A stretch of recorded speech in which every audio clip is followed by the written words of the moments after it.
E aí, meus amigos, vocês estão bem? Essa é a terceira tentativa, vocês acreditam, de eu gravar esse episódio? As outras duas falharam miseravelmente por erros técnicos e eu não quis desistir, porque eu realmente acho que esse motivo que me levou a querer gravar o terceiro episódio vale todo o meu esforço. Então, assim, não estou medindo esforços realmente para gravar. Quantas vezes for preciso, eu vou gravar. E assim, acho que eu não tinha gravado ainda nesse horário do dia, na pausa do meu almoço, falando tudo errado, começou bem, vamos lá. Na pausa do meu almoço, aqui na frente vai ter buzina, vai ter motoca, tá assim, na muvuca do almoço aqui, meus amigos. E vamos juntos, porque vai valer a pena. A terceira tentativa é sempre a melhor. Não é verdade, não sei de onde eu tirei isso, mas me apoiem, tá bom? Vamos lá. O que eu quero falar nesse episódio? Tem um livro que eu li, eu acho que há uns 2 meses, e uma coisa específica que ele me trouxe grudou em mim de um jeito que, sabe, quando você vive uma situação ou encontra alguma coisa que você sabe que vai te acompanhar pro resto da vida? Simplesmente foi isso. Essa é a verdade. Isso aqui que eu cruzei. Eu acho que vai ser um ensinamento que eu vou carregar pro resto da minha vida. E que vai simplesmente ser um instrumento essencial em todas as minhas relações. Todas as minhas interações sociais. Todas as minhas interações sociais. E eu não pude deixar de compartilhar com vocês isso. Porque eu acho que... Eu tava falando com meu marido, inclusive, no almoço. Ele me fez uma pergunta... De novo, por isso que perguntas são perfeitas, né? Ele me fez uma pergunta assim, de todos os livros que você tem lido esse ano, o que mais tá te pegando? Ou assim, o que mais te gravou, que vem à mente agora? E aí, eu assumo que eu não tava super refletindo sobre o que eu vou falar aqui hoje, mas quando eu lembrei disso, eu falei... Cara, eu preciso ruminar isso constantemente, eu preciso ser intencional e tacar essa reflexão no meu dia o máximo que eu conseguir, para eu conseguir absorver o máximo de ensinamento que esse negócio tem para me dar. Mas vamos direto, porque eu tô falando de algo que você não tem nem noção do que eu tô falando. Então vamos lá. O livro que eu li, meus queridos amigos, é A Desumanização da Arte, do José Ortega y Gasset, não sei se é assim que fala, mas esse livrito pequenininho aqui, que achei em casa, não foi indicação, eu não tinha ideia que era o José, eu nunca tinha ouvido falar de nada disso daqui, tá bom? Mas eu olhei pra ele e falei, potencial, vamos descobrir, vamos ver. E assim, fiz uma breve pesquisa aqui antes, porque eu achava na minha, de novo, por ignorância, por não saber nada desse elemento aqui, que eu achava que o José Ortega era um artista, tá bom? Mas já descobri que não. Ele é um filósofo, um jornalista, um pensador espanhol muito bom, tá? Muito bom. O único livro que li dele, mas assim, vocês já vão ver comigo como ele é incrível. E tá me incomodando que o WhatsApp tá aparecendo aqui a notificação no meu PC. Sacuela. Vamos lá. Vou falar brevemente sobre esse livro para você entender de onde eu tô partindo. Mas, tá, vamos lá. A Desumanização da Arte, ele tem esse título aqui porque, basicamente, ao longo desse livro, o José, ele analisa basicamente 2 vertentes da arte, que tem a linha dos que são mais literais, dos que acham que a arte tem que ser uma representação do real, o mais fiel possível, e não fugir disso, e esse é o propósito da arte. E ele fala dessa segunda vertente, que é a desumanização no sentido de você tirar o que é humano, o que é familiar, e você ter a liberdade de expressar como você bem quiser, sair do que é palpável e conhecido, e ir para onde você quiser, assim, é onde a liberdade te levar. Então, enfim, é muito interessante os diálogos, ele vem e traz, por exemplo, o antagonismo dessas 2, né, vertentes, ele também mostra como elas se cruzam, como elas conseguem conversar uma com a outra, é muito interessante. Esse livro, ele fala, olha o avião lá, me distraindo, que lindo, né, que tá o céu de outubro não, gente, eu tô maluca do outono. Vem comigo, vamos juntos. Eu tô ótima. Mas esse livro aqui, ele tá falando dos aspectos da arte, focados na arte. Só que o que eu vou ler com vocês, meus queridos ouvintes desse podcast, é que simplesmente esses 2 trechos que lerei, que ele tava falando sobre a arte, não se limitaram na arte. Não sei se foi a intenção do José, mas assim, ele foi muito além da arte e ele atingiu simplesmente a minha área, a minha relação com todos os seres humanos da face da Terra, tá? Simplesmente essa é a escala, esse é o escopo do que eu quero ler aqui. Vou apoiar meu celular para ver se eu... Peraí. Calma aí. Vamos lá. Eu vou ler esse primeiro trecho, tá? Tô muito animada, porque... é a terceira vez que eu gravo, né? É a terceira vez que eu leio, mas tá sendo muito bom. Olha só como a gente consegue ver o lado bom das coisas, porque é a terceira vez que eu tô ruminando esse assunto. E pensando e analisando e conversando sobre isso. Então, que bom, tô aprendendo muito ao fazer isso várias e várias vezes. Mas vamos lá, tá? Preste atenção comigo. Ele diz... Não é esse aqui não. Pera que esse aqui é o Master Plus trecho, que é o que eu vou falar em seguida, tá? Mas esse aqui, ó. Uma analogia extremamente didática que esse José incrível nos presenteou. Ele fala assim: para ver um objeto, precisamos acomodar de certo modo nosso aparelho ocular. Se a nossa acomodação visual é inadequada, não veremos o objeto ou o veremos mal. Imagine o leitor que estamos olhando um jardim através do vidro de uma janela. Tá bom? Nossos olhos se acomodarão de maneira que o raio da visão penetre o vidro sem deter-se nele e vá fixar-se nas flores e folhagens. Como a meta da visão é o jardim e até ele é lançado raio visual, não veremos o vidro. Nosso olhar passará através dele sem percebê-lo. Quanto mais puro seja o vidro, menos o veremos. Porém, logo, fazendo um esforço, podemos prescindir do jardim e, retraindo o raio ocular, detê-lo no vidro. Então o jardim desaparece aos nossos olhos e dele só vemos uma massa de cores confusas que parece grudada no vidro. Portanto, ver o jardim e ver o vidro da janela são 2 operações incompatíveis. Uma exclui a outra e requerem acomodações oculares diferentes. Ai, meus amigos. Ai, nossa, cara, meu Deus do céu. Eu espero que você tenha conseguido absorver junto comigo esse trecho do José. Porque, de verdade, a minha experiência pessoal desses trechos, dessa leitura, desse livro do José Ortega,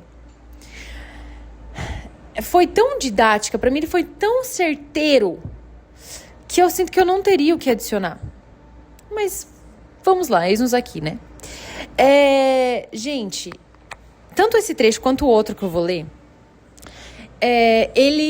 eu imagino que eles são tão multifacetados e complexos que eu realmente, a cada vez que eu for ler isso aqui, reler e reouvir, o que seja, eu consigo aplicar de diferentes formas e, de fato, ver uma faceta nova a cada vez, porque, por exemplo, tem uma frase que se eu ramificar eu vou para um lugar, tem outra frase que se eu ramificar eu vou para um outro lugar, sendo que todos esses lugares para onde eu for são edificantes e são importantes e conseguem ser muito essenciais na nossa vida. Mas o que me chamou mais atenção, que é o que eu quero falar nesse podcast referente a este primeiro trecho, tá? Não o segundo, que pra mim o que virá, o trecho que eu vou ler depois, vai ser o Top Master Plus Premium Black. Premium Black. Nem sei o que eu tô falando. O outro trecho que é top, mas esse aqui, ele já me ensinou, de primeiro momento, esse confronto da última frase, resumido na última frase. Ver o jardim e ver o vidro da janela são 2 operações incompatíveis. Uma exclui a outra e requerem acomodações oculares diferentes, no sentido de que, quando eu opto por olhar de uma certa forma, eu estou abrindo mão de olhar de uma outra forma. Se eu quero ver o vidro dessa janela, eu estou abrindo mão de estar vendo o jardim. Não tem como. Como ele mesmo disse, é incompatível. E se eu estou optando por analisar e ver o jardim, eu não consigo ver a folha de vidro ao mesmo tempo. E se eu vejo lá, eu quero ver lá no fundo da montanha, eu não consigo ver o detalhe da flor e não consigo ver a textura do vidro, por exemplo. A gente escolhe a perspectiva, esse é o ponto. A gente escolhe a perspectiva que a gente está tendo diante das situações. Quando eu falo isso, eu sei que não é simples. O ser humano não é simples, é um ser ultra complexo. E mudar de perspectiva não é simples, porque muitas vezes a gente olha as coisas dessa maneira específica aqui, porque vem de anos da Natália sendo construída, anos da Natália sendo ensinada como lidar com traumas. Às vezes, cara, exigiu muito tempo da minha formação, paciência e tudo mais para eu chegar nessa perspectiva aqui, que é o meu filtro diante de todas as coisas. Mas, e esse é o segundo ponto que esse trecho me trouxe, mas também é uma escolha nossa mudar de perspectiva. É assim que eu fui criada, é assim que eu acabei me mudando ao longo dos anos, é assim que as experiências da minha vida me fizeram ser, e eu olho tudo nessa perspectiva aqui, desta forma. Mas eu posso também ajustar o meu raio de visão, como ele mesmo diz, e analisar numa outra perspectiva, um outro elemento, uma outra característica, uma outra faceta. E isso que também eu fiquei admirada, mais uma vez, com a beleza do ser humano, porque a gente é flexível. E a gente também tem esse... eu tô falando um monte de coisa, não vou nem listar mais quais são os ensinamentos, porque o José me atacou positivamente. E o que eu tava querendo dizer, essa beleza do ser humano também ser flexível e dono das suas decisões. Meu Deus, caramba, entender isso é tão maravilhoso. Porque eu realmente acho que vai me ajudar e vai facilitar tanto a minha vida e vai melhorar tanto os meus relacionamentos, gente, meu Deus. Porque eu, por 20 e... Quantos anos eu tenho? 26 anos... eu acabo, por exemplo, olhando essa situação familiar dessa forma. Mas eu posso decidir, como uma pessoa adulta e dona das suas decisões, eu posso decidir amanhã começar a olhar de outra forma. Começar a olhar, porque a gente entra num processo. Se eu demorei 26 anos para ver as coisas da forma que eu vejo hoje, eu vou precisar de um tempo também para me desgrudar da Natália antiga, me desgrudar das minhas antigas percepções, me desgrudar da minha antiga forma de reagir a confronto, a problemas, a questões. Eu vou precisar de um novo tempo, então, de um tempo para me ajustar à minha nova Natália, certo? Espero que você esteja me acompanhando. Não é um episódio muito fácil, eu acho, mas vamos lá. Mas eu posso decidir olhar em outra perspectiva e de uma outra forma. Eu posso reajustar de acordo com agora eu quero ver as flores do jardim, cara. Agora eu já não quero mais, agora eu quero olhar além disso, agora eu quero olhar para antes disso. E a gente consegue ter esse controle pleno da percepção do que está acontecendo ao nosso redor. A gente não tem controle do que acontece ao nosso redor. Isso é óbvio e sabemos. Não vou trazer nada, acho que muito... é tudo muito claro, eu acho, mas... sei lá, né? Então, eu não tenho controle das situações em si, mas eu tenho controle de como vou lidar com elas, não é mesmo? Então, assim, eu tenho controle de como eu vou ajustar o meu globo ocular, entendeu? E vou ver as coisas. E eu já vou pro outro trecho, porque ele conversa junto, né? Vamos continuar aqui nessa linha de raciocínio. Por quê, meus queridos? Vocês estão preparados?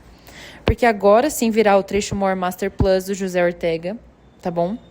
E aqui vem, de fato, esse exemplo, mais um exemplo muito didático que ele trouxe, que esse aqui, especificamente, eu quero e vou carregar para minha vida. Gente, vamos lá, estejam comigo, porque vai valer toda a sua atenção, vai valer a pena.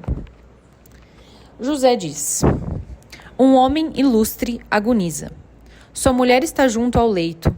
Um médico conta as pulsações do moribundo. No fundo do quarto há outras duas pessoas. Um jornalista que assiste a cena obituária por razão do seu ofício e um pintor que a sorte conduziu até ali. Esposa, médico, jornalista e pintor presenciam um mesmo fato. Não obstante, esse único e mesmo fato, a agonia do homem, se apresenta a cada um deles com um aspecto diferente. Tão diferentes são esses aspectos que têm apenas um núcleo comum: o homem. A diferença entre o que é para a mulher aflita de dor e para o pintor que, impassível, observa a cena, é tanta que quase mais exato seria dizer: a esposa e o pintor presenciam dois fatos completamente diferentes. Espero que você ainda esteja comigo, porque vamos para essa segunda parte. Ele diz: resulta, pois, que uma mesma realidade se quebra em muitas realidades divergentes quando é vista de pontos de vista distintos. E nos vem a pergunta: qual dessas múltiplas realidades é a verdadeira? A autêntica. Se alguma coisa ficou confusa, eu te incentivo demais a voltar ao episódio e reouvir as frases, para você acompanhar a linha de raciocínio desse cara genial, tá bom? Então vamos lá.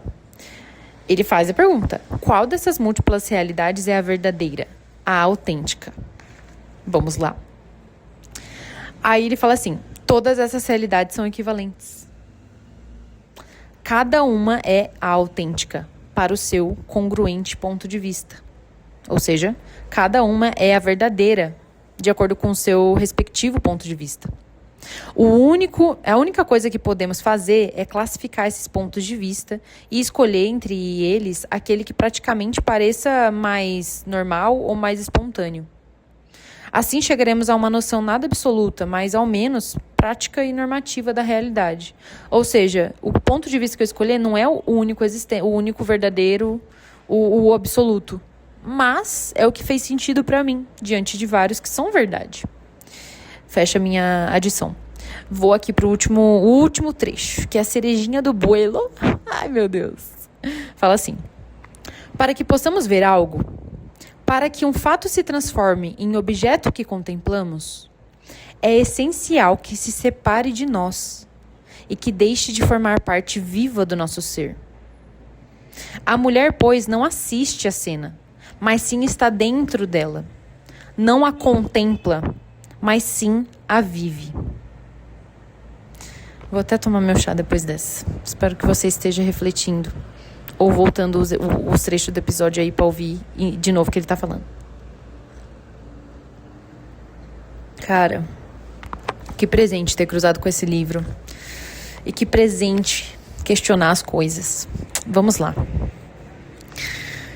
Ai, como eu falei, quem sou eu para acrescentar alguma coisa a esse trecho tão feliz? Tchau, moto. Vai com Deus. Esse trecho tão completo, tão didático, tão. Mas vamos lá, que ainda adicionarei. O que eu aprendi com isso aqui? Cara, vamos à parte prática. Esses dias eu estava tendo uma briguinha de casal, de rotina. Assim, de rotina no sentido de problemas da rotina, de viver junto. E só pra vocês verem quão sério era essa briga, eu e o Rafa, a gente tava brigando, assim, né, discutindo por causa de pizza. Tá bom? Muito sério. E aí, o que aconteceu? Que, na verdade, é o que fundamenta 99%... Eu tô maluca. 99% das brigas de pessoas. Não precisa ser casal, tá? Qualquer interação social. Quando entra em discussão. Normalmente o que acontece é que aqui, essa pessoinha do lado de cá, ela tem tem aquela verdade, pra ela isso aconteceu, aquela pessoa fez assim, ela quis ser assim, foi assim que aconteceu a história. E do lado dele lá, tem a pessoa que fala assim, tipo, não, foi assim que aconteceu, dessa forma, desse jeito, você que errou, assim. E as discussões se baseiam e se estruturam em a pessoa do lado de lá tentando convencer a pessoa do lado de cá de que essa é a verdade absoluta, e a pessoa do lado de cá tentando convencer a pessoa do lado de lá que essa aqui é a verdade absoluta. E aí essas duas pessoas ficam quebrando a cabeça, discutindo, e muitas vezes a discussão acaba não porque vocês entenderam o ponto de vista alheio e, olha, super saudável, mas porque vocês ficaram exaustos de bater tanto a cabeça e não ver saída e não ver que o outro tá mudando de perspectiva. E aí vocês acabam a briga por cansaço, não por conseguir chegar num ponto saudável. E isso, cara, de novo, não é só pro caso amoroso, mas assim, as pessoas basicamente ficam tentando obrigar o outro e convencer o outro de que a sua verdade é absoluta. E isso aqui, gente, é tão poderoso e transformador, porque isso simplesmente nos lembra e nos ensina de um jeito tão didático que as duas perspectivas, esse meu exemplo, por exemplo, sobre a questão que eu estava discutindo da pizza, As duas perspectivas são verdade. Porque o Rafa estava ali, naquele momento, ao redor daquela mesa, e pra ele isso aqui aconteceu. Ele tava naquela cena que nem o pintor tava, por exemplo. E eu, do lado de cá, também tava à mesa, também tava no meio daquela situação, naquele mesmo segundo, e pra mim aconteceu dessa forma aqui. Também é verdade, que nem, por exemplo, pro jornalista. Visões diferentes, mas visões ambas verdadeiras, porque ambas estavam ali. Só a leitura que foi diferente, mas foi uma verdade. E com as palavras do José, ele diz... Deixa eu achar. Cadê tu? Vocês me dão... Aqui, ó. Um segundinho, obrigada. Todas essas realidades são equivalentes. Cada uma é autêntica de acordo com o seu ponto de vista. E quando eu percebi isso, quando a gente estava no meio dessa discussãozinha da pizza, eu me lembrei desse trecho aqui, gente. Eu me lembrei dessa lição. E aí, no começo eu estava ainda tentando fazer com que ele entendesse o meu ponto de vista, entendesse, entre aspas, que ele concordasse com o meu ponto de vista e visse que o dele tá errado. E ele estava lá tentando me converter à opinião dele para mostrar que a minha estava errada e a dele era a verdade absoluta. Mas quando a gente entende que ambas são verdades, a discussão muda. O propósito da discussão deixa de ser converter o outro à minha verdade, que é impossível, né? Tipo assim, é cabeça dura isso aí. E o meu objetivo das discussões passa a ser simplesmente deixar o outro ciente dessa nova perspectiva que ele não teve. Deixar o outro ciente de um lado, de uma visão e interpretação que ele não teve, porque ele não sou eu. Então, assim, eu não tenho que sair daquela discussão só quando o meu objetivo for cumprido, ele concordar comigo. Mas que eu saia daquela discussão entendendo o lado dele, ele entendendo o meu. E a gente também entende o lado do outro fazendo perguntas, tipo assim, mas por que você se sentiu assim? Em que momento, quando eu falei isso, nananã, por que quando eu falei B, isso aqui aconteceu? Ah, entendi melhor o seu lado, porque dessa forma você aprende como o outro normalmente tende a funcionar, e aí da próxima vez você já vai entender melhor essa situação, já vai saber como lidar de uma forma melhor. E a gente perde menos tempo quebrando a cabeça em coisas que são só pura teimosia, cara. Que você entenda que a pessoa que tá na sua frente pode ser a mulher diante do cara no leito. E você tá sendo o jornalista que tá analisando de um jeito mais distante. E aí a gente chega e aponta pro ponto da mulher aqui, que eu vou ler. Mas na verdade lembrei que um exemplo que me veio à mente, antes de eu entrar nesse último trecho, tá, que a gente leu, é um negócio que enquanto eu tava gravando na primeira vez, me veio e eu achei didático. Vamos juntos? Que cor que é isso aqui, meus amigos? Quem tá vendo o vídeo? Branco? Pra você é branco? Ah, é branco? Ah, entendi. Pra você é branco. Não tem nada, né? E eu vou falar pra você que isso aqui é completamente colorido, cheio de desenho, cheio de texto, pink e roxo. Eu estou maluca?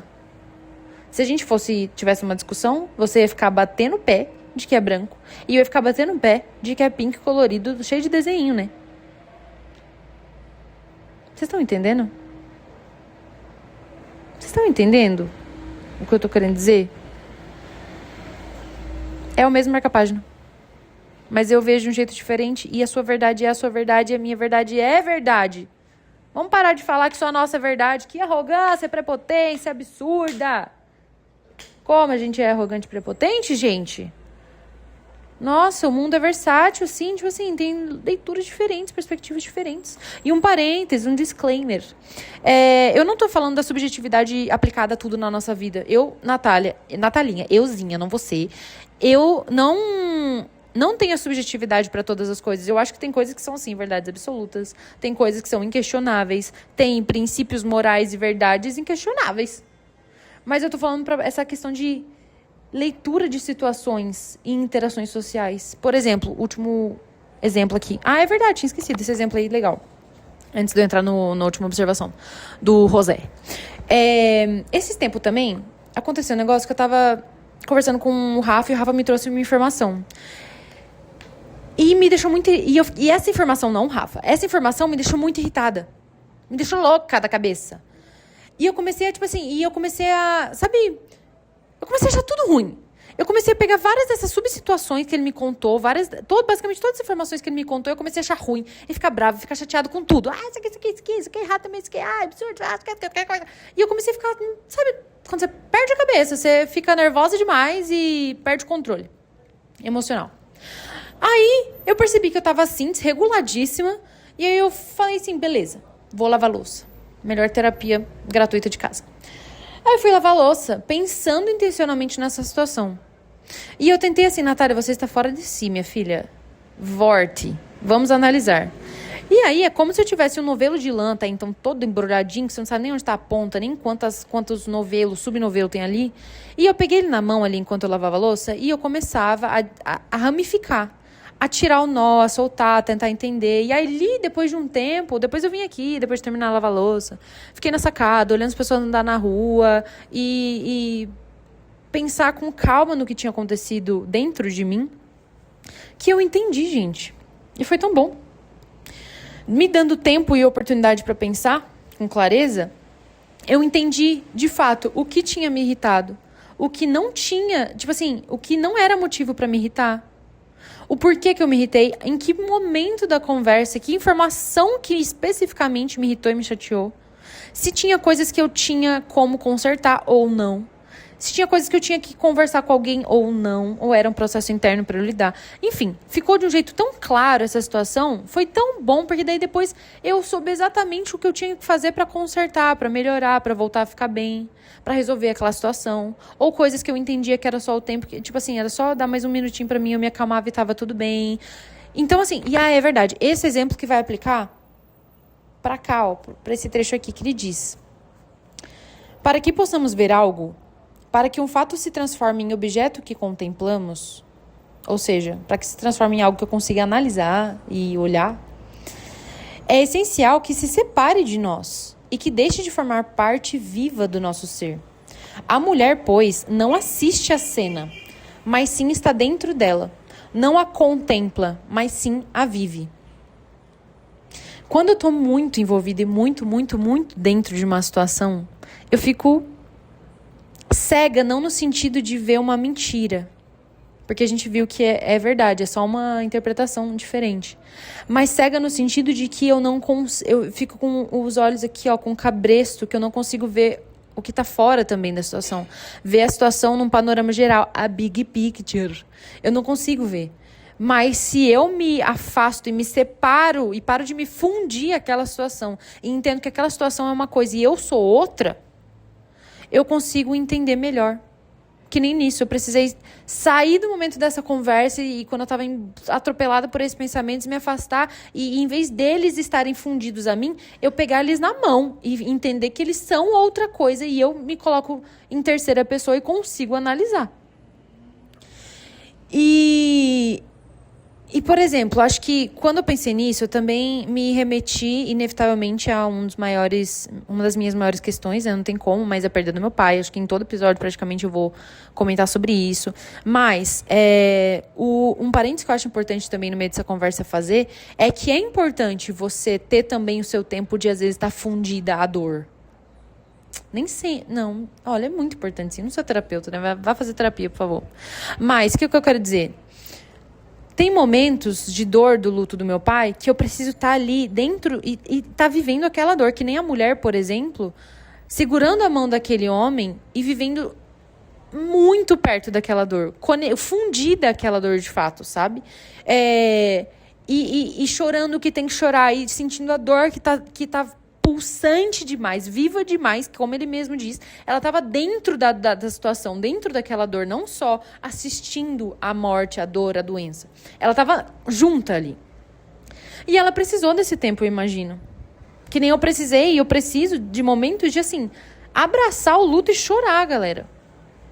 E viver aquele processo. Por exemplo, às vezes você está passando por um processo, uma desavença familiar, um trauma familiar absurdo, um corte em alguma relação, uma desavença absurda também, e que você precisa viver a dor daquilo.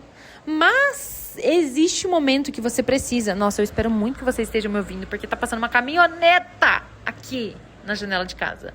Vamos lá.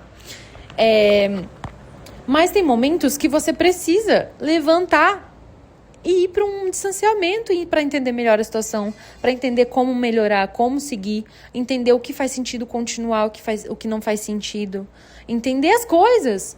Que nem quando eu me afastei desse bologodô aí dos sentimentos e analisei com mais calma.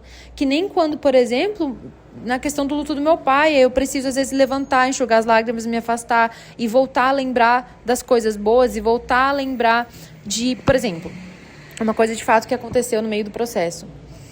Quando, em um desses momentos que eu sequei as lágrimas e me levantei e quis cortar esse momento de fundida à dor, espero que vocês estejam me acompanhando. Um desses momentos que eu falei assim, tá, beleza, minha filha, bora. É quando eu levantei e eu senti que eu me afastei como pintor. Eu olhei como contemplando e não como conectada àquela situação. E eu contemplei o panorama geral das coisas. E ali nesse momento de me afastar e entender o falecimento do meu pai como algo no meio de tantas outras coisas, foi ali que eu vi o cuidado. Eu lembrei de um dia específico do cuidado, de como Deus foi realmente a palavra, cuidadoso comigo, cuidadoso com meu pai. Como naquele dia específico foi uma memória tão boa que a gente criou que eu vou criar que eu vou carregar pro resto da vida. E que se não fosse essa situação, eu não tinha restaurado certas coisas. Eu não tinha tido conversas difíceis que eu precisava ter, que foi só essa situação que me empurrou para ter. Vá, ambulância, vá. Enfim, mas foi no momento em que eu precisei me levantar e me afastar um pouco e contemplar e olhar de fora, aspas, olhar um pouco mais de fora para me lembrar de outras coisas que o cabresto de viver naquela situação muito ali dentro não me permitia ver. Mas eu precisava do momento só olhar ali a perda do meu pai e só. Mas a gente precisa se afastar e secar as lágrimas e entender que existem outras coisas que a gente não tá vendo. E como pintor, entender muito mais o que tá acontecendo. Mas, voltando para o que a gente falou antes, ambas perspectivas são verdade, sabe? São só momentos, situações e contextos e escalas diferentes. Pausa pro chá que eu tô com a boca seca. E é isso, meus lindos. Acho que dessa terceira vez não esqueci nada de Ultramaster importante. Eu espero mesmo que, se você conseguir, você possa voltar o podcast para os trechos que eu estava lendo, para você não deixar nenhuma ponta de dúvida sobre o que ele está falando, e cada vez que você for ouvindo, as coisas vão se esclarecendo mais. O exemplo da janela, gente, que presente. E esse exemplo dessa cena aqui, presente. Foi um presente, por isso que ler é realmente um bálsamo. É isso, tá? Já falei demais. Tô muito feliz de ter compartilhado isso com vocês. Espero mesmo que eu tenha tacado mais milhares de dúvidas na sua cabeça. Porque na minha, o que não falta é dúvida. Tá bom? É isso. Vamos moldar e ter controle sobre as nossas perspectivas e vamos ser menos arrogantes achando que a gente que carrega uma verdade sobre uma situação. Não é mesmo? Eu já tô pensando em outros assuntos para falar correlacionado a isso. Vamos nos segurar, que eu tenho um podcast para falar com calma sobre tudo. Ou quase tudo. Ou não precisa ser tudo. É isso, gente. Beijo. Tava com saudade. E se foi muito legal pra você, ou fez muito sentido você ter um outro insight, fala pra mim de alguma forma, tá? Por algum lugar, por algum canal. E é isso. Que você crie muito mais dúvidas depois desse podcast. Beijo, até o próximo episódio. Tchau!